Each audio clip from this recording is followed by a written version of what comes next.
Bonjour, chers amis, chers capoeiristes, bienvenue à tous. Donc, dans le cadre du festival du Capoeira Alm Festival et pour fêter les 10 ans du Capoeira Legal dos Alpes, nous avons eu envie de sortir de l'ordinaire.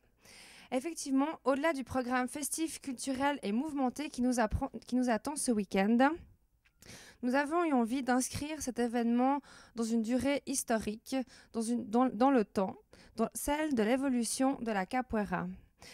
Effectivement, nous parlerons des pionniers, ces Brésiliens capoeiristes qui sont allés au-delà des frontières brésiliennes et qui se sont aventurés dans les autres pays pour transmettre cette capoeira dans les années 80 et même pour l'un d'entre eux en 1971. Alors comment vont-ils transmettre cette capoeira, ce combat, cette danse, ce théâtre? On est au moins tous d'accord si je l'appelle un jeu. Donc ce jeu, comment s'est-il diffusé? Car on peut dire qu'aujourd'hui, il fait partie intégrante du paysage culturel suisse, sportif et culturel suisse. Pour apporter un éclairage sur ces questions, nous avons ici Monica Assetti, qui effectue un travail de recherche sur les enjeux de la circulation mondialisée de la capoeira. Monica Assetti est doctorante en socio-anthropologie et également professeure de capoeira à Fribourg. Suite à sa présentation, nous aurons un débat entre deux professeurs, donc Monsieur Gérard Chardon, qui est fondateur du groupe Capoeira dos Alpes et organisateur du festival de ce week-end.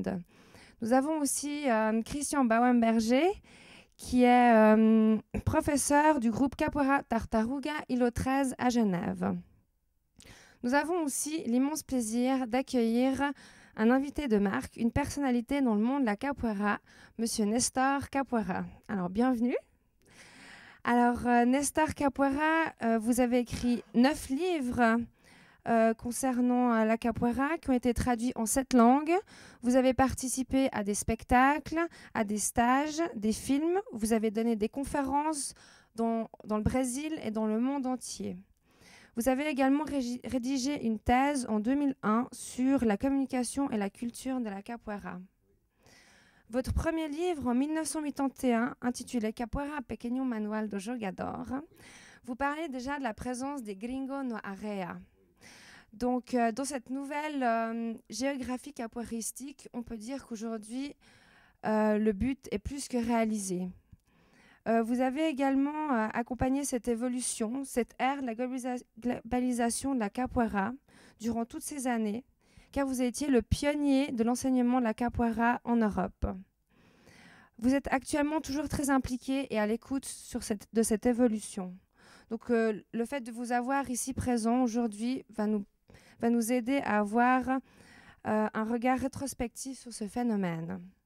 Donc pour commencer, je passe la parole à Monica Assetti qui va nous parler de l'évolution de la capoeira en Europe et plus particulièrement en Suisse. Voilà.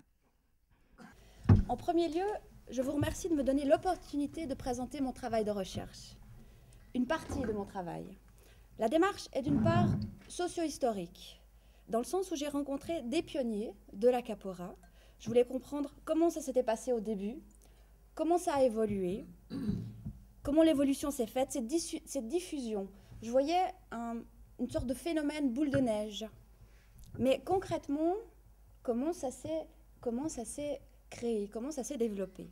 Alors d'un point de vue anthropologique, je me suis intéressée aux interactions corporelles des capoeiristes dans les rodes de capoeira. J'ai observé les individus, leur morphologie, les techniques, les jeux, les lieux d'entraînement. J'ai comparé différents terrains. Au Brésil, en Suisse, en Syrie, en Allemagne également. Mais ce sont aussi les structures, le groupe ou le réseau dans lesquels les capoeiristes s'inscrivent qui ont été étudiés, dans les formes d'organisation, pour finalement m'intéresser aux représentations et aux valeurs qui sont diffusées par les acteurs. Et de cette démarche a émergé une modélisation en microstructures de 3 formes de ce que j'appelle des micromondes. Alors avant d'y venir et de les illustrer par 3 cas concrets, j'aimerais esquisser un cadre historique sur le développement de la capoeira en Europe et plus particulièrement en Suisse. Les premiers capoeiristes apparaissent dans des compagnies de spectacles brésiliennes qui font des tournées en Europe dans les années 50. Mais pour ce qui est de l'enseignement, eh bien, c'est Nestor Capoeira qui donne officiellement pour la première fois des cours à Londres. Ensuite, en Allemagne, on connaît Martinho Fiusa qui arrive en 1978, puis Paulo Siqueira en 1980. Dans cette même période, Maître Camisa Rocha, qui organisait des tournées avec le groupe folklorique Brasil Tropical, va s'installer en Autriche. En 1982, Maître Canella implante un travail à Viterbo, en Italie. Et c'est lui qui va former le premier maître européen, l'italien Coruja. Du côté parisien, quelques caporistes enseignent Gégé, Grange da Bahia, et c'est avec l'arrivée de Claudio Samara en 1984, puis de Maretta ainsi que de Chine, qu'une synergie intéressante va se créer. Elle donnera lieu aux premières rencontres internationales de capoeira. Les deux premières se déroulent à Paris, puis à Berlin et à Hambourg, chez Paulo Siqueira. Plusieurs maîtres du groupe Senzala, tels que Pechinha, Tony, Garrincha, Sorriso, participent à ces initiatives. Ces rencontres existent toujours et se déroulent à Pâques, à Amsterdam et en été à Hambourg. En Suisse, notre pionnier brésilien arrive en 1982 à Genève. C'est Lou Arrasta. En 1983, Christian, qui recevra le nom de Tartaruga, fait sa connaissance et débute la capoeira. Ensuite, c'est du côté de Bâle. Barbara trouve dans un livre 3 ou 4 phrases sur la capoeira, une danse, combat afro-brésilien. Elle voyage, elle s'initie à la capoeira à Salvador et en 1985, Omar, qui est devenu son ami, la rejoint à Bâle et propose des cours de capoeira. On peut relever encore par exemple Mathias qui vient en 1989 et qui développe son académie à Berne. D'autres sont alors présents comme Sapo ou Tété, puis Casco et Passaro Preto. Bref, Barbara et Tartaruga qui enseignent actuellement ont donc participé à ces prémices comme non-brésiliens. Mais au départ, il y a un brouillard entre les cultures. Pour les élèves, ce n'est pas évident de comprendre le tout, la roda. Pas de YouTube, peu de vidéos, des cassettes, des disques vinyles. L'ambiguïté du jeu de la capoeira interroge la rationalité occidentale. Bien entendu, il y a aussi pour les Brésiliens un processus d'acculturation. Ces deux cultures vont se négocier, se rencontrer, s'imbriquer. On mentionne souvent les difficultés pour les élèves d'incorporer la culture, la malice, les codes informels, mais l'interaction a deux faces. Et je vous laisse lire cet extrait d'entretien.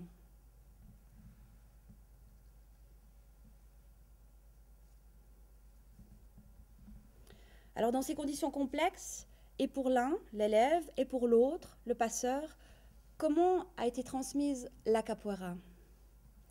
Transmettre, j'entends au sens fort de façon à ce que l'apprenant, en l'occurrence l'étranger, devienne un capoeiriste lui-même et transmette et ainsi perpétue, fasse perdurer la pratique. Au départ, les Brésiliens doutent. Je traduis cet extrait. Je n'y croyais pas, parce qu'il va falloir chanter. Dans la capoeira, c'est le principal. Tu peux avoir un jeu extraordinaire, mais si tu ne chantes pas, si tu ne joues pas des instruments, tu vas être une personne mécanique. On n'y croit pas à cause de cela. Mais après, tu vas voir. Agua l'empedradura tanto bate un dia até que fura.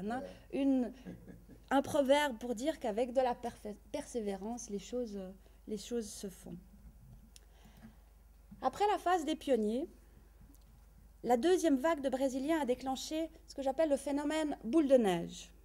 Les conditions d'intégration sont plus faciles, il y a des structures, modèles, viables, les bonnes idées sont reprises et par un système de réseau, en boucle, les départs s'organisent de plus en plus tôt. Désormais, des capoeiristes se forment au Brésil dans une optique économique professionnelle d'un projet migratoire. À partir des années 2000, les capoeiristes s'intègrent dans un marché culturel qui tourne. Dans cette troisième vague, on voit apparaître la première génération de professeurs formés en Europe.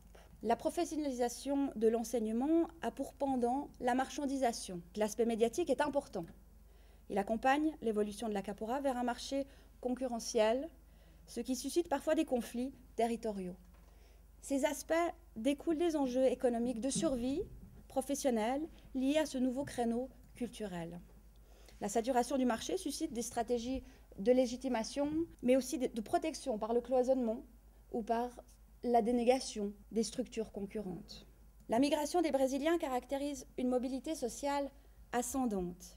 Des caporistes brésiliens, souvent noirs, d'origine populaire, tandis que les trajectoires de cultural embodiment, par parcours initiatique des Européens, mettent à jour une mobilité spatiale circulaire. La déterritorialisation de la capoeira engendre donc un flux culturel. Les Brésiliens délocalisés tentent de garder le contact avec leur pays d'origine, qui est en partie réinventé. Et l'engouement des Européens pour les caractéristiques culturelles, tantôt festives, aussi exotiques, de la capoeira conduit parfois à des formes de renforcement de l'afro-brésilianité des transmetteurs. C'est ce que je nomme le capital anthropologique, qui peut être investi dans la marchandisation de la capoeira, en lui conférant une marque d'authenticité. Actuellement, on commence à apercevoir une troisième forme de trajectoire, extérieure, donc qui ne passe pas par le Brésil, que j'ai qualifiée de mobilité extramuros.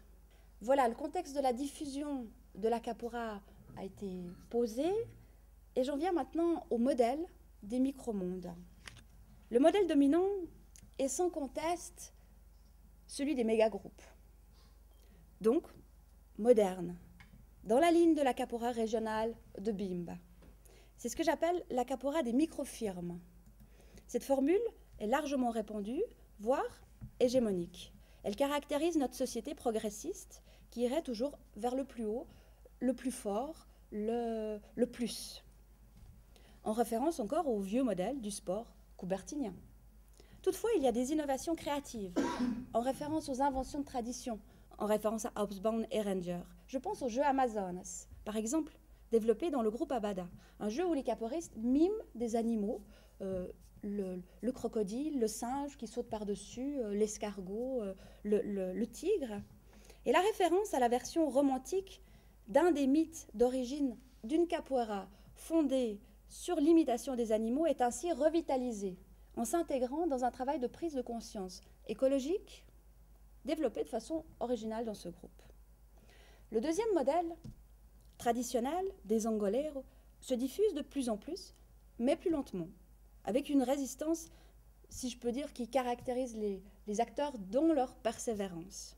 Et les nouveaux adeptes qui, au premier contact, parfois résistent parce que c'est plus difficile de comprendre ce qui se passe dans une roda d'Angola. Le dernier modèle, sur lequel je vais m'attarder de façon plus détaillée, le modèle off, est le résultat de réinterprétations interculturelles avec une dominante fortement contextualisée, liée au contexte local. Alors je vais décrire un cas, celui de la Freie Roda Berlin.